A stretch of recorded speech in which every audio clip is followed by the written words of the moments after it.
because he's so bad and so lawless and so corrupt and so tyrannical and so cruel and so dishonest and so ignorant, because he's so all of that and so bad.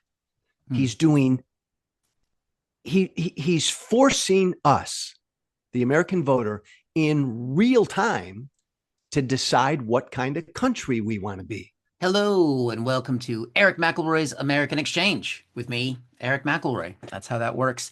Welcome back. We've had a little bit of a break, so it is good to be here. So welcome back to the podcast. You've been here before.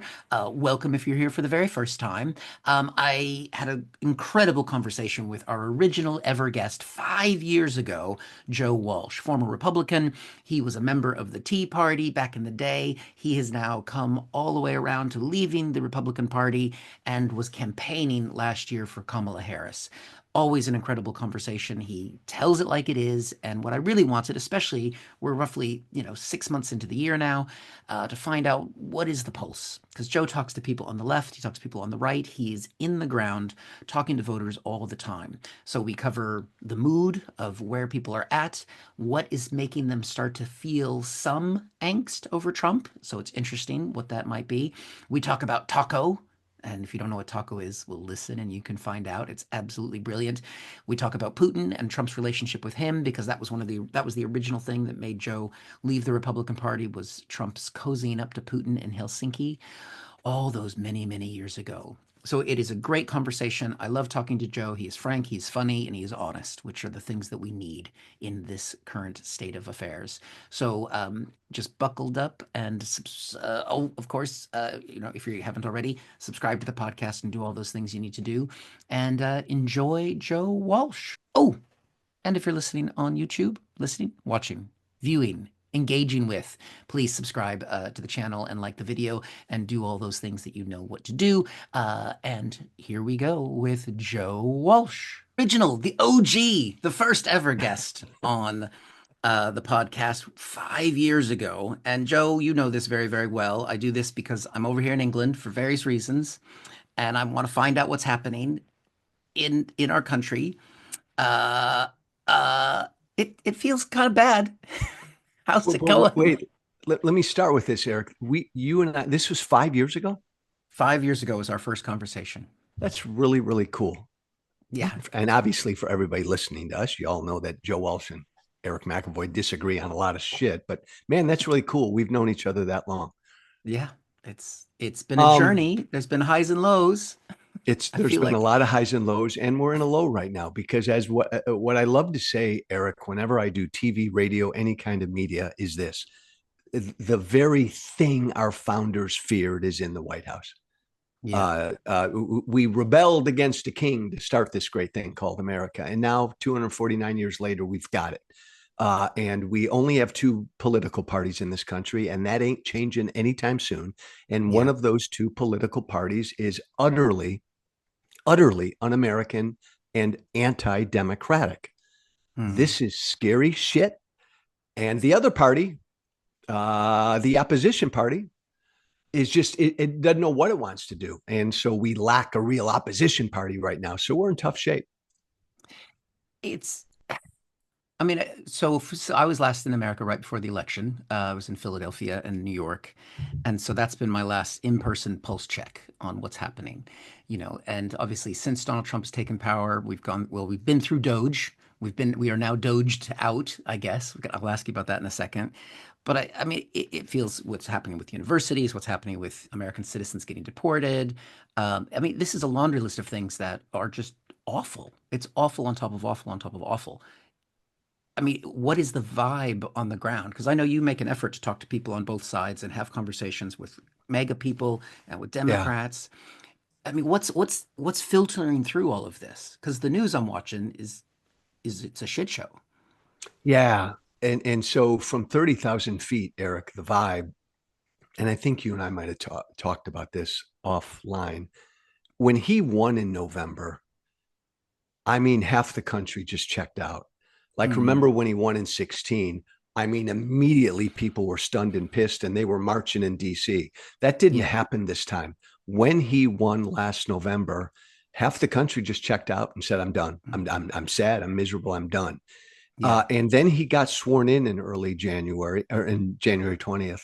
And then he and Musk started to do their thing. And every day he said and did 100 unconstitutional things. And slowly but surely, people began to wake up, the opposition, the resistance, Mhm. and organically around the country the last 2 to 3 months, there's a real organic movement of people rising up Mhm. against what he is and what he's doing. It's organic, it's leaderless, which is great.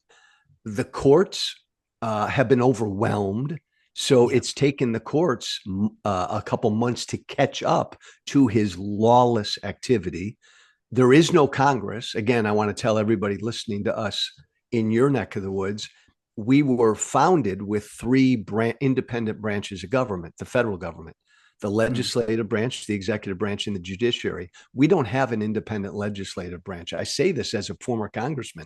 We only have two branches of government right now. My former colleagues, I did this, Eric, when I became a congressman. You raise your right hand, you swear to defend the Constitution of the United States. These Republicans didn't do that in January. They are defending Trump.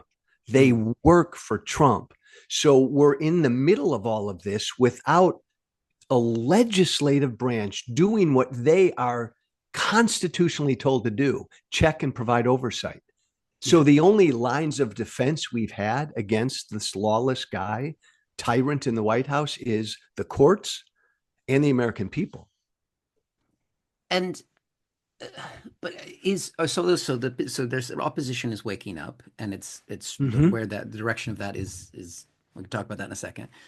And I mean, there's always this obsession with how are the Trump voters reacting to what he's doing, because he fundamentally constantly does things that are bad for them, and they're in denial. Are they still in denial about that? Are they Ah, seeing the prices change? Are they seeing the tariffs and the chaos in the stock market, the dollar's down? All of those things. Is there so any real here's world impact? yeah, Eric. Here's the trick. Here's what's interesting. So I come from MAGA. It is still a cult, and Trump can do and say anything. And he lies every time he opens his mouth, and his supporters always laugh about the lies and support the lies. I won the election. The migrants are eating cats and dogs, and they don't mind or care about anything else Trump is doing. But these tariffs, the madness that Trump is imparting upon our economy, Hmm. that and only that is beginning to hit his base, and that in and only that will move his base, Hmm. because Trump can't lie about the economy because Yeah. his voters live the economy. Their And 401k is what it is. The price of eggs is what it is. I've got a job or I don't. It is what it is. So when Trump stands in front of them and lies about how great the economy is doing, hmm. they live that. So I think, and I've always said, Eric, that they've got to feel pain. And Trump Yeah. is such a fucking idiot. The tariffs are a horrible policy to begin with, but Yeah. the way he's done it, and he's always believed in it, that could be ultimately what brings him down next year, because his Hmm. supporters will turn on him when they feel economic pain. Most will. Yeah. I mean, I mean, it's good to know that there is some reality that pierces the veil of and his magic and his power and all of those things. I mean, it's disappointing to me as somebody who cares about the idea of America that that's the only thing they give a shit about. I mean, Well, a lack of due process. Deport. American citizens have been deported. All of these things that are, the attack um, on free expression with the attacks on Harvard and other things, and the hypocrisy around them saying they support free speech. That doesn't matter. Just their pocketbook matters. uh, Eric, that's such a really cool, astute thing to say. So I was Tea Party, Yeah. and then I left Tea Party when Tea Party became MAGA, because I support at my core everything you just said: freedom, free speech, the rule of law, due process, the Constitution. When the Tea Party became MAGA, they basically said, fuck it. He's our king. He's our strong man. I want Mm. all illegals out of this country. So fuck due process. I support Israel. So I don't want anybody in this country who criticizes Israel. So they abandoned their beliefs in the basic American principles that you and I love. Yeah. But again, that's real. And I'm a broken record so often. We only have two major political parties. One of our major political parties, our two, has utterly given up on democracy and the rule of law in obeyance of an authoritarian. Hmm. That should just scare everybody. And I've always been somebody who has seen the worst in Trump and believed that he would do the worst. And when you get called that, you get, oh, you're ridiculous. Don't say the fascist word, and all of those kinds of things. Um, but how do we claw it back? I mean, if he decides to ignore the Supreme Court, Congress is in his pocket. Is the only thing going to be the fact that he is going to age out because he's old and he's old. I mean, is that the only thing that's going to save America right now? Is that he's the only one with the cultish charm to do this, and so we just have to, you know, Yeah. So he himself, I have no doubt, Eric, he is old. mm, If he were 10 years younger, yeah, I have no fucking doubt he would say, screw the Constitution, I'm running again. I have yeah, no doubt. People around him know that. mm, People around him know that he would like to do that, but that because he's so old, he doesn't really think he should. mm, But the balancing notion though is what this thing is, Trumpism, MAGA, mm, this authoritarianism, it's moved well beyond him. yeah, Like, and all you got to do is think about, so say Trump leaves the stage in 28. He's gone. Okay, we're back. Okay, Adam Kinzinger and Joe Walsh, you can go become Republicans again. Hell no. The party is a Trumpist party. It is an authoritarian party. J.D. Vance, Don Jr., Tucker Carlson, these are the voices of this party now, and that's not changing soon. but they're all charmless, aren't they? I mean, they are to me, but I'm biased. Mm-hmm. So, but I mean, they just don't have the charisma that he has. I mean, it did take somebody like a Mussolini and a Hitler and these things fell apart without these people. Agreed. He is the original cult leader. It's awful hard to replace the original cult leader, but he's an idiot. And so smarter Trumpists, smarter MAGA types, and there are a bunch of them out there, Yeah. would try to fill that mantle. Mm, But charisma is something. There's no doubt. Remember, a lot of people too who voted for Trump both times were not regular voters in America, yeah. and they don't consider themselves necessarily Republican. The fear is that they from the Republican perspective is that they would just walk away. Mm, But again, this goes back to the Democratic Party because this is totally flipped in my lifetime. When I got elected to Congress 12 years ago, college educated suburbanites sent me to Congress. They voted mm, Republican. People without a college degree voted Democrat. That's completely flipped, Eric, in yeah. 12, 15 years. That's insane that Tea Party was only 12 or 15 years. It Isn't that feels like it wild? Isn't was that a wild? hundred years ago. Not that we're that old, but just when you think about like, ah, it's just so how far it's gone. Um, Well, a I lot's mean, happened. A lot's happened here, Eric, and a lot's happened where you are yeah. right now. Yeah. Oh, I know Brexit was the Yeah. canary in the coal mine, and we're Mm-hmm. paying the price for that. Um, the thing that I tell people is that he worries me and he scares me, but what will save us is their incompetence because there's a core stupidity at the heart of MAGA, of the beliefs of it. And I know that would be offensive to any MAGA people that are listening, but it's true. Well, I'll say, and again, because I come from MAGA and I voted for Trump in 16, and I'm on a mission to help fix what I helped to create. I separate. I go after Trump every day. I go after his media cheerleaders every day. Yeah, I still believe in my heart most of his voters are good, decent people who've been fucked, fooled, and deceived. But Eric, they're responsible for what they do. yeah, Um, but the people Trump's put around him this time. are Hmm. more competent. Well, They are right. smarter and they're more ruthless and they're more cruel. Trump, like Trump doesn't give a fuck about any of this shit. He cares about tariffs Hmm. and he cares about Putin. Yeah. Outside of that, all the other ugly, cruel stuff like disappearing people off of our streets without due process, Trump doesn't care about anything like that. Yeah. And he cares about money.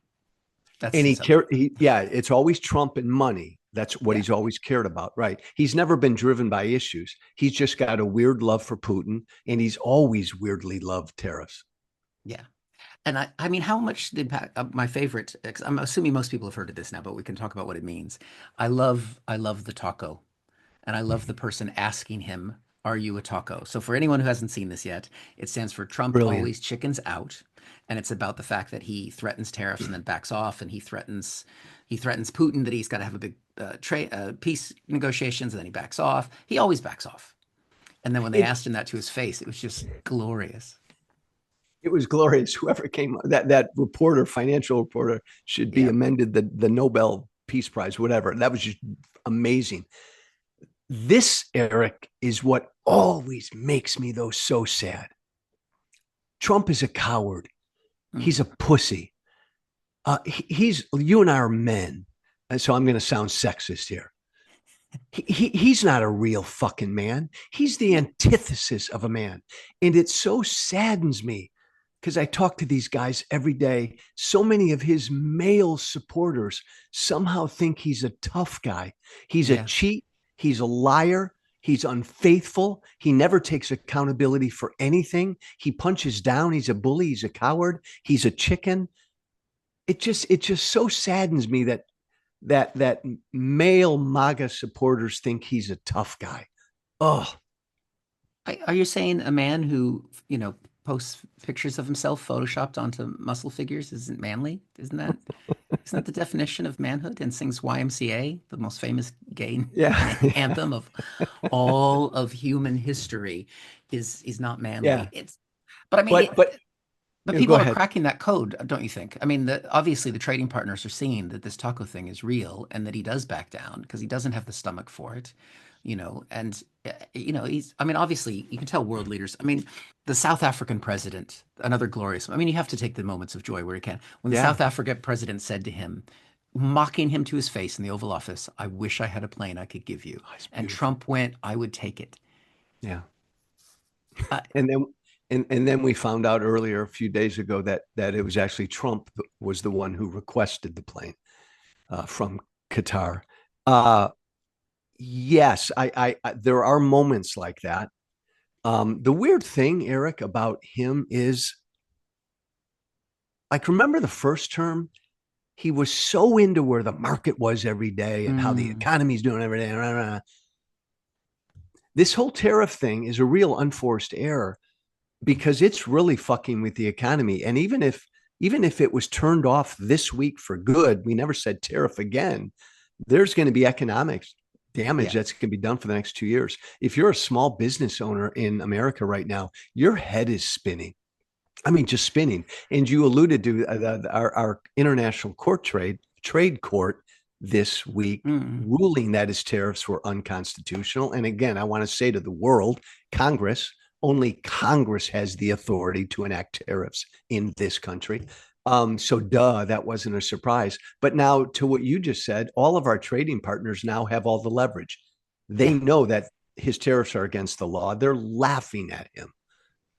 I think the reason he doesn't care as much about the market ups and downs is because he's shorting the market every time he does this. So Bingo. he's telling everybody what he's going to do. He and his friends He and and his family are making friends. a shit ton of money, and then he makes the announcement, sends the tweet, right? Buy now, sell now, whatever way it goes. And so he's just taking it all off the Yeah. table constantly. I mean, so I think that Yep. would be why he doesn't give a shit because, and again, he's not going to follow any of the rules or norms because the Supreme Court gave him, he's unprosecutable essentially. So, And to that point, Eric, this is the most dangerous aspect of where we are right now. mm, He believes, and I've had people one inner circle removed from his inner circle tell me this. he believes he is literally fucking untouchable. Yeah. He believes he can do whatever he wants. And don't take this wrong. I can't blame him for thinking that, No. because look what he's gotten away with. And 4 years and 5 months ago, he tried to overthrow an American election and he was never held accountable. He Yeah. believes since he got reelected, he can do anything. Yeah. I mean, I wouldn't blame him for thinking that either. I mean, he's gotten Yeah. away with everything all of his life. He's Yeah. sexually assaulted women. He's, managed to somehow be still rich with all the poor decisions that he's made. So why wouldn't you think that? So And he we has see, people preying on him, yeah. literally preying on him. I mean, whoa. So over there and here, right? Politicians around the world in all of history engage in corruption. They typically do it behind closed doors. Trump is engaged in corruption every day, enriching himself every day, right out in the open. Yeah. Bitcoin and all of this other stuff, buying properties and Trump resorts in countries and the crypto, and it's all out in the open because he doesn't care. Well, that's what Speaker Johnson said. He goes, the Biden crime family was doing things in secret, but Trump's doing it in public, so it's fine. It's So it's still, fine. it's still stealing from the bank. So, Yes. you think I know you think a lot about the two political parties. So we've got this other party, the Democrats, which I am part of, and what I know that you've said for a long time that we are disengaged from the working class and that kind of thing. And Mhm. to me, and I think Democrats have talked themselves into believing that as well. I do think that Democrats do try to do things for the working class, but because we are shit at messaging it, and because we do get sometimes tied up in language and being, trying to be all things to all people and all that, we do try to be connected to the working class, but we just never explain it properly to them. I mean, I so do you think think there's it's a a lot of, communication problem, or do you think it is genuinely that we are shitting on people that we think are less better than us? and That the that is obvious that answer is both. elitism. And Yeah. so I think it's both, Eric. And I'll start like this. I blame Joe Biden for so much. I have a hard time controlling my anger at Joe Biden. I campaigned every day for 90 days in a battleground state for Kamala Harris. I think she ran almost a perfect campaign. Yeah. I don't blame her at all for this loss. Joe Biden fucked things up. He let his ego and his interest get in the way of the country's interest. I don't want to get into that. But to your point, Joe Biden did a lot of good stuff Yeah. until this final year and his fuck up and staying in too long. He accomplished more in 4 years than almost any American president. To your point, he did a lot of good economic stuff, a lot of good Hmm. infrastructure stuff for the working class. But Eric, he was 190 years old and he couldn't communicate. And again, Yeah. that's on them. he the American people were convinced that our economy sucked, that everything sucked, because we didn't have a president for 4 years who got in front of the damn camera every day and said, here's what we're doing. We didn't Yeah. have that. So there was a void. And so Trump and Republicans could just say, oh, the price of eggs, $9,000 a dozen egg. They could just say whatever they wanted because Biden couldn't communicate. That's one. But the second thing is the Democratic Party has grown kind of elitist in their own little snobby cocoon. I know I've told you this before. Every day that I was campaigning for her, and I'm not exaggerating, and Eric, politicians exaggerate, I'm not. I'd be in Pennsylvania or Wisconsin or Arizona every day knocking on doors for her. And what I call working class voters in the middle Hmm. and or just independent voters. They don't like really either party. Every single one of them, day after day, gave me a variation of this. Hey, Joe, I know Trump's a fucking asshole, but damn these Democrats, they don't understand me. They look down on me. They dismiss me. They're these elites. So these people, most of them ended up voting for the known asshole over the party that they thought was snobby and Yeah. elitist. And the Democrats did a lot to earn that. And a lot of it is a communication problem, but a lot of it is the issues they emphasized. I'm the issue of immigration. If there's one issue, Eric, that got Trump elected, it's immigration again. Yeah. Yeah. Trump and MAGA and me back in the day would demagogue the border and people in this country illegally. They lie about it, cats and dogs and all of that. But the Democrats have ignored that issue for so long, and regular people care about it. And I guess the other issue would be crime. Mm, Democrats really do tend to be softer on basic street crime. And those are two issues that really resonate with average people that Republicans just run with. And then, of course, finally, Eric, this wasn't the Democrats' fault. The Trump campaign spent $300 million on one transgender commercial. yeah. Right? Kamala Harris is paying for thousands of surgeries for transgender Americans in prisons. Bullshit. But then the commercial said, she's for they and them, I'm for you. Mm, And again, that resonated with regular people. It was unfair, an yeah. unfair jab. But there are elements of the left that pushed that issue too hard, and the Republicans just pounced. Does that make sense? Yeah, I mean the whole Democrats get framed by identity issues. Without identity issues, there would be no Republican Party because all they do is bang on Yes. about identity issues, and they beat the shit out of us with them. But with every time they're like, "Oh, we woke, we've beaten woke." Without woke, Trump wouldn't. He wouldn't have had that issue. He wouldn't have had those things. If you go back to Bush and Mm-hmm. gay marriage Mm-hmm. back in the day, Republicans are masters at taking those things and putting Wait, Democrats on the defensive with them. well, Eric, they are. And back in my right wing days, that's what I would do. Yeah, But here's the thing: Democrats are afraid to fight on these issues. yeah, I Like know. we always knew, Republicans know to this day that they can just lie and push these issues no matter what, because Democrats are afraid to fight on the culture war issues, Yeah. which to me is idiotic, because most Americans, just take the transgender issue. Most Americans are where the Democrats are when Yeah. it comes to transgender Americans. Gosh darn it, I love you. I embrace you. Live your truth. Be who you want to be. We love all of God's children. When it comes to transgender women in sports, let's make sure the competition's fair. When it comes to bathrooms and locker rooms, let's respect everybody's privacy. But we love you. Go live your life. That's Yeah. that's the common sense position. That's where most Americans are. MAGA's position on transgender Americans is gross, you're sick, you're mentally ill, it doesn't exist, it's not real. Come on, Democrats, fight on that issue, but they're afraid to. Yeah. Yeah. Do you think, because you were part of the revolution that happened within the Republican Party, do Yeah. you see Democrats needing a revolution of the same kind? Because obviously the Tea Party has ate the Republican Party and destroyed it. And you got, Oh my God, weren't that's such there an for that. unfair shot. It's a little dig. Um, do you think, but I mean, do you think that that should happen within the Democratic Party? The Democratic Party needs their version of the Tea Party. And Eric, I'll Okay. just take 30 seconds.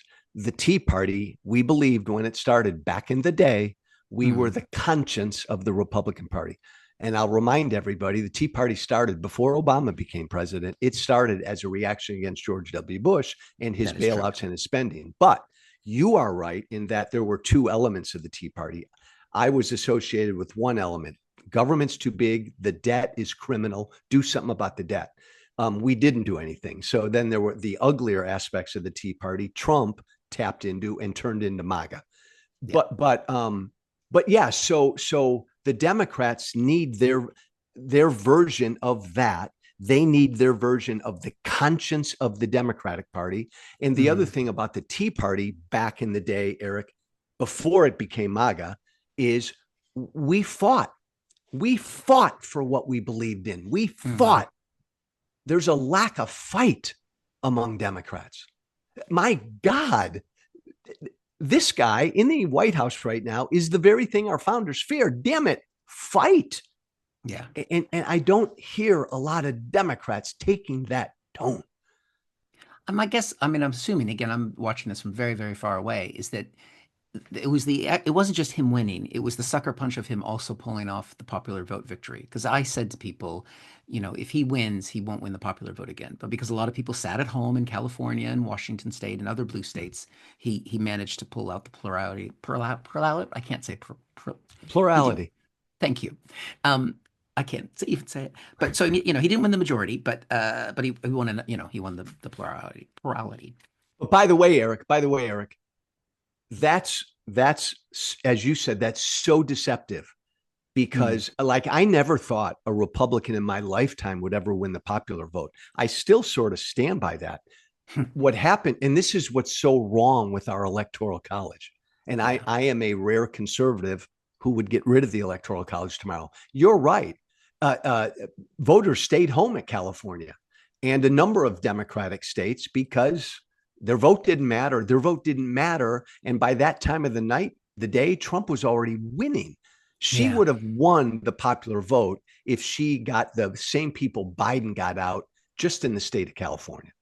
Yeah. And I think that was the sucker punch that kind of made us think, Yes. oh, what's the fucking point? I think that Yeah. hurt more than him winning was bad, but then that's given him that edge. So, so for us to, I think that why maybe Democrats will struggle with the Tea Party, maybe I don't know, because we kind of had a version of the Tea Party here with the Labor Party when they had Jeremy Corbyn as leader, and he was so far out there, and the right wing media here did a very good job of painting him as out there. I also never really liked him, but I think that we're afraid of maybe becoming too, I think the fear is if it was a liberal awakening that it would be the AOC and the Bernie Sanders, which have already been so demonized to mainstream America. Is that the fear? So where does that come? Where does this come from? This because if I think if it comes from them, they've already been painted so poorly. It needs to So, be, yeah. What so is the voice? you're right, Eric. And by the way, this is why I love coming on with you because this is one of the most interesting conversations I ever fucking have is when I'm having a conversation with you. So Uh, this may not make sense. I'm not a Democrat. I always like to say yet. Um, I want Democrats who will fight. I will yeah. support any Democrat who will fight to save our democracy and the rule of law and our basic freedoms. And if that's AOC, if that's a fighter on the progressive left, bring it on. I Mm, do believe, though, that the party needs to be a big tent. And I'd love to see, and maybe this is oxymoronic, I'd love to see a populist fighting centrist. Maybe the mm, two don't go hand in hand. But yeah. I think the Democrats have an opportunity if they wake up. They got to reconnect with working class people, and that means one thing. But there are all these center left, center right independents, Mm, most of whom voted for Trump this time. They're not MAGA. They're there for the taking. And because Trump has moved so far and so fast to the ugly, cruel extreme right, there's an opening here for these people. yeah. Like what Joe Walsh would say, yeah, man, we got a border. We got to defend and secure the border. But damn it, our immigration system's broken. And damn it, when you come here claiming asylum, your asylum claim should be heard. And damn it, if you're on our soil, you get due process no matter who you are. Mm, There's an opening on every issue for kind of like a common sense, get shit done middle voter. yeah. And weirdly, Eric, Democrats got to figure out a way to do both of that, the progressive energy and the opportunity in the middle. Does that make sense? Yeah, I think so. I mean, I think what the one, I don't want to say good lesson of how quickly Trump is moving, and clearly it was all in Project 2025. That was Mm-hmm. clearly the plan, and they've acted the plan. Is the burn that down and just do shit and get it done. That Doge approach. I mean, I'm sure there are liberals and people in think tanks, I would assume, going around thinking, well, if he's been able to do all this, No, yeah. flexing executive No, you're power, right. You're why right, can't Eric. we do it? And Why that's can't not the it? answer. Yeah. Because America doesn't want that. They don't want the left's version of what MAGA is doing. What I'm saying is, let's get shit done. Let's come together. Like most Mm, Americans are tired of both extremes. They're looking for common sense, get shit done stuff in the middle, compromise, find common ground. I think there's an opportunity for Democrats to exploit those voters, find those voters, and they got to do it in a way of not losing their AOC base. yeah, that's the thing. Because if that splinters off, then we're fucked. And part of the problem, Eric, it really is interesting, and you're more clearly way more progressive than I am, and you would be labeled a good, genuine, honest progressive. Not you, but a lot of the left let Kamala Harris down and didn't vote, Mm, or got pissed off about an issue you and I disagree on, Israel and Gaza. So they just said, I'm not going to vote because Kamala's not pro Palestinian enough. Well, look at Yeah. who you got now, guys. And so Yeah. the Democrats kind of didn't suck it up for the team. Some of the left didn't. Well, I mean, one of the reasons I thought that I allowed myself to think that she would win, which, especially as being a British citizen, you should never have hope. That's one of our endearing traits. Um, is because I thought that this broad coalition that included you, that included the Cheneys, Yeah. and I thought that never had I seen such a broad coalition come together. But there were those people on the far left who then didn't vote With or got disengaged. And I mean, any idiot that supports Palestine that thought Trump would be a better choice. I mean, Jesus fucking Christ.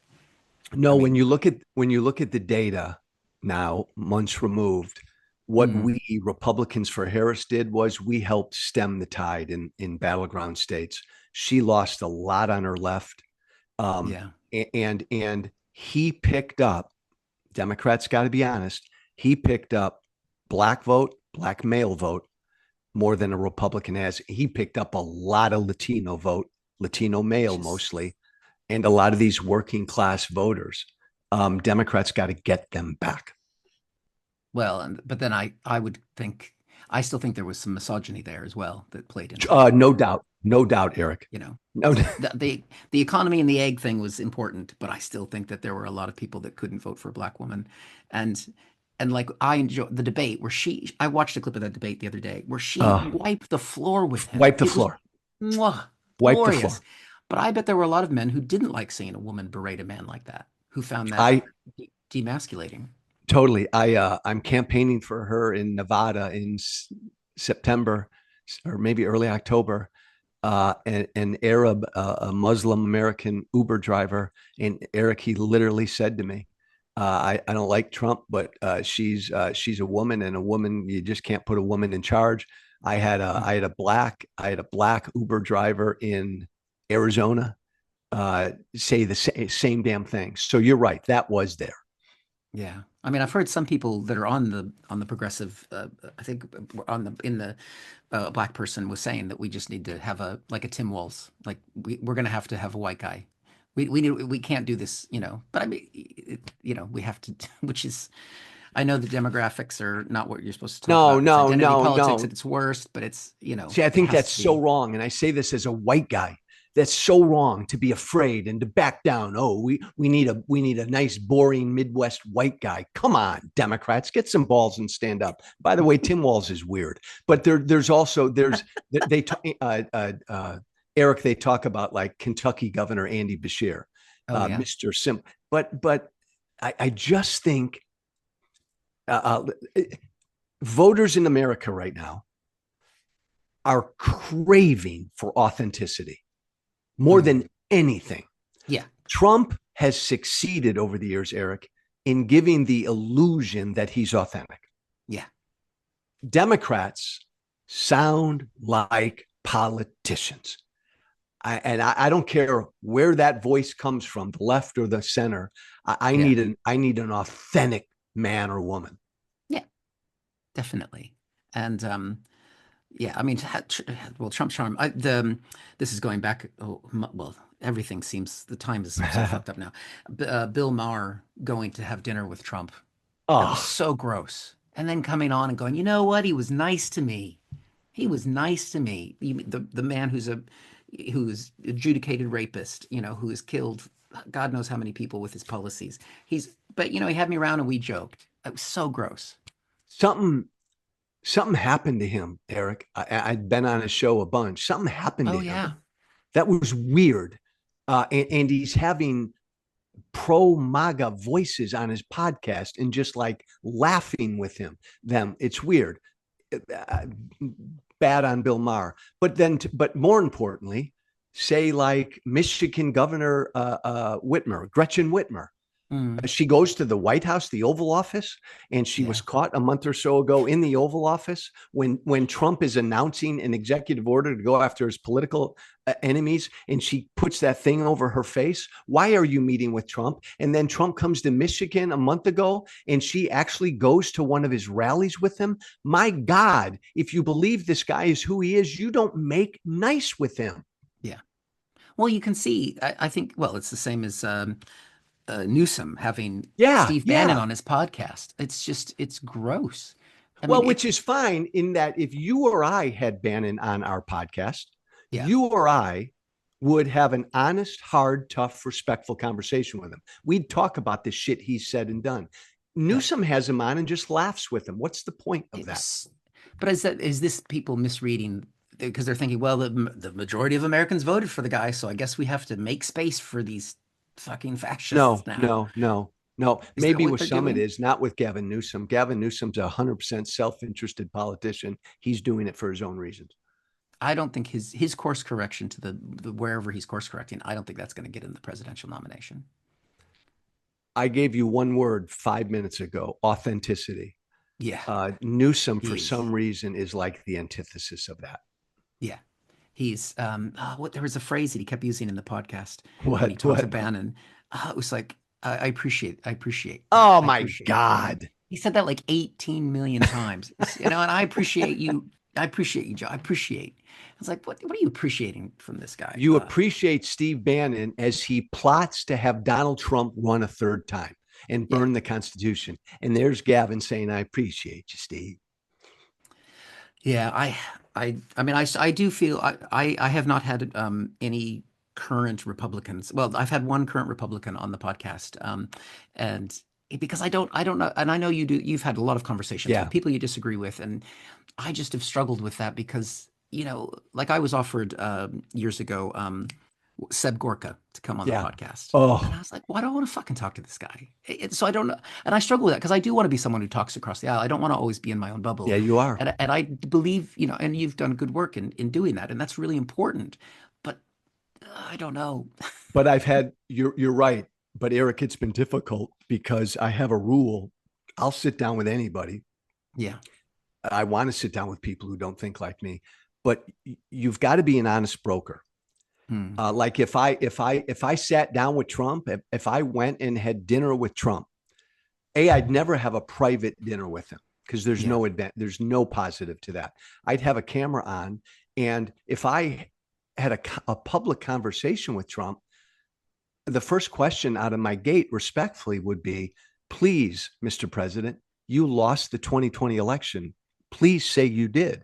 And if he Hmm. wouldn't give me a straight answer, Eric, the conversation's over. If I sat Yeah. down with a Seb Gorka or a Tucker Carlson, I mean, I'd go at respectfully the shit they've said. If they're not honest brokers, there's no point to it. Yeah. It's insane. So that's where I've struggled. But the Republican I did have on is a former high school classmate of mine Oh who my we God. graduated in the same year, and he is now a retired brigadier general, and he was in Wow. charge of Joint Air Force Edwards Air Force Base. So See that a we Trump hadn't talked supporter? in. He's a conservative Republican, he says. Got it. We avoided we kind of it's an interesting conversation. It was hard because we hadn't spoken for 35 years, Oh my God, and Eric. I'm going to it listen was to our that. first. Yeah, it was interesting. But yeah, so do check it out. But I will. he's the Republican I've had on, but we talked in more general terms, Well, partly good for because you for we're doing old that, though. Good friends. for you Yeah, for doing that. but I'm conscious of time. I'm going to ask you a really difficult question to answer in a short period of time Hmm. because it's such a huge issue, and then I will release you into the wild. Um, you originally left the party because of Trump standing next to Putin in Helsinki. Um, do you think he's ever going to be able to get behind Ukraine in any semblance of a positive way? Or are they just stalling things out so that Putin can just keep stealing as much of Ukraine as possible? Well, I believe because I've said it publicly, so I can't walk it back. I believe Trump is on Putin's side.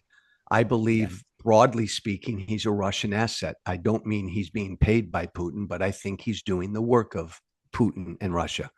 yeah, I don't think he gives a damn about Ukraine. So, where we were once the leader of the free world, right now, we're really not even on the side of the free world. So, any end in Trump's term, any end to the war would be a victory for Russia and would throw Ukraine under the bus. I don't know what Ukraine and NATO and you all over there do with that. yeah. Well, I was going to try and I realized that was the wrong question to end on a positive note. The leader That's of the American president is a Russian asset. Let's end I on try that note. and let's end on positive enough. Oh fuck. Yeah, Well, hey, those storylines. hey, Eric, I'll end on a positive note. Give us a positive note, I Joe. mean it. And this encompasses everything you and I've been talking about. Um, this is the absolute beauty of Donald Trump because he's so bad and so lawless and so corrupt and so tyrannical and so cruel and so dishonest and so ignorant because he's so all of that and so bad. Hmm. He's doing he's forcing us, the American voter, in real time to decide what kind of country we want to be.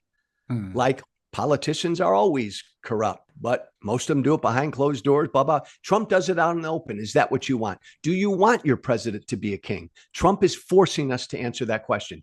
Do you want us not to let any international students into this country to go to college? Trump is forcing us to decide that. Do you want to disappear American citizens, people in this country legally, off of our streets, throw them into another country? Trump is doing that. So he's forcing us to decide in real time what kind of people we want to be. And I think, Eric, because of that, call me just naive. I think most Americans don't want to be this. So I think this is waking us up. That I will take. Thank you very Okay. much, Joe. I will take that. Um, Thank you so much for coming on, and we will hopefully reconnect again soon. You're the best, my friend. Thanks, Eric. And there you have it. That was Joe. Always an incredible conversation. I feel it was nice to end with some good hope there that this is waking people up and making them realize that politics matters. I remember having conversations with people the last time before that I was in the States, and people kind of giving the shrug of, well, politics doesn't really matter to me. You're banging on about it, but back then, if it was Biden or Trump, what difference does it make to me? And I think the way that Trump has attacked every aspect of people's lives in one way or another, whether it's, appointing the judges that inevitably overturned Roe, whether it's people getting disappeared off the streets, whether it's students not being allowed to go to the university of their choice, or the fact that he's tanking the economy, it matters. And hopefully people are realizing that it does matter and maybe deciding what kind of country they want. So I guess that's a good thing. But yeah, keep an eye on Joe. He's always doing fun and exciting things. He's got his own podcasts as well. Check those out. Feel free to go back and listen if you want to check out my conversation with John Teichert, my high school mate and former general. That's out there as well. That was back in February. And subscribe and like and review and all those things. But thank you very much. Thank you to producer Mark for putting things together on the podcast side. Thank you to Joe for coming on once again. And we will see you next time. Bye bye.